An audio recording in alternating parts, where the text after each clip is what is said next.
Hello, everyone. Paul here from REO Auction Academy. I was just going over a great article, some really good data from Redfin here. And prices rose 13% last year. Really, really, really high number here. And pending sales rise 38%. New listings were up just 7%, and total active listings are down 32%. And what that will do when you have that few listings out there, the prices just skyrocket even more because it's basic macroeconomics. Limit supply, increase in price. Pretty simple.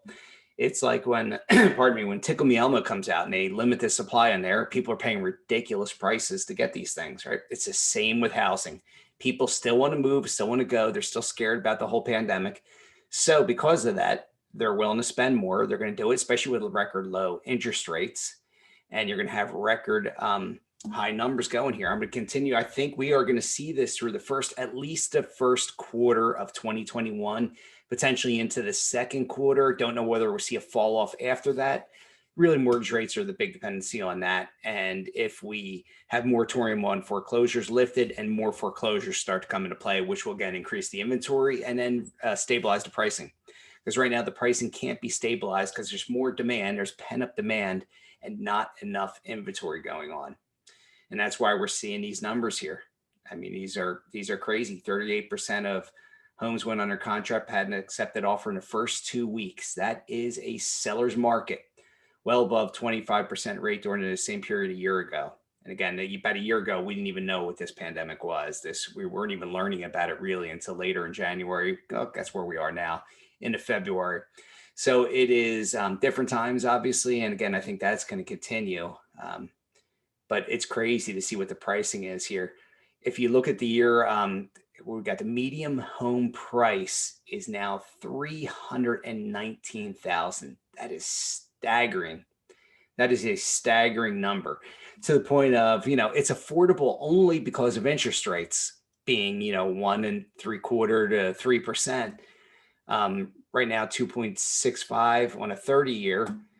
And those numbers just make your monthly payment more affordable, which means people pay more. But the second that number starts to go up, and again, the Fed is going to try to make sure it doesn't go up, but the second it does go up, man, prices are going to come back down, and they could fall rather quickly if there was any kind of a major increase in interest rate. And again, I don't think there will be. I think it'll be more minor. So I don't think you'll have to deal with that. But just seeing what's going on with home prices right now and values, again, I just want to reiterate, if you're thinking about selling, do it now. And whether it's your primary residence, you want to move and you got an opportunity to move, now's a good time to do it. Or whether you have rentals like I have, that I'm going to be getting rid of some of these rentals just because the market is what it is. And I'm going to be able to get good pricing for it, for these properties, and take that appreciation, take that cash and put it into the next asset, whatever it is I end up buying, whether it's cryptos or more housing in a better area, different area.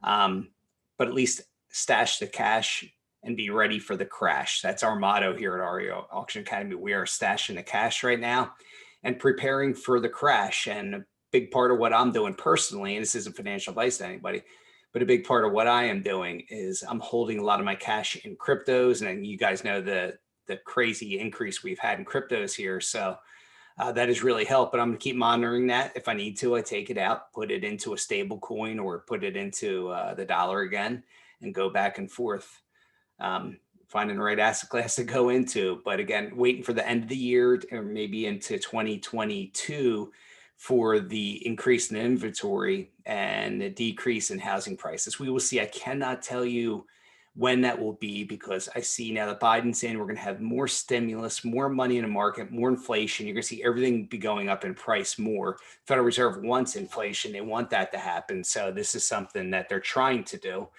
So we'll see what ends up happening there, but that could end up increasing this. And let's put this, not increasing it, but increasing the duration of this bull market run here in real estate. So, if you're thinking about moving, we probably are. We're probably going to be putting our house in the market here in the spring and don't know where we're going yet. We're looking at potentially, a zero income tax state, whether it be Texas, Wyoming, Tennessee, Florida, who knows? I don't really like the weather in Florida. Don't really like it that much in Texas either. So got to figure out exactly where we want to be, the whole family, and the best spot for us to be. So looking at that. And for you guys out there, whether you have jobs and you can maybe transfer to another location, that's something to look into at this point, right? If you can go to a place where you have a lower cost of living and lower income taxes, why not move there and put more money in your pocket? Hopefully, you guys got some good information from this. If you did, make sure you hit the like button and subscribe. Thank you.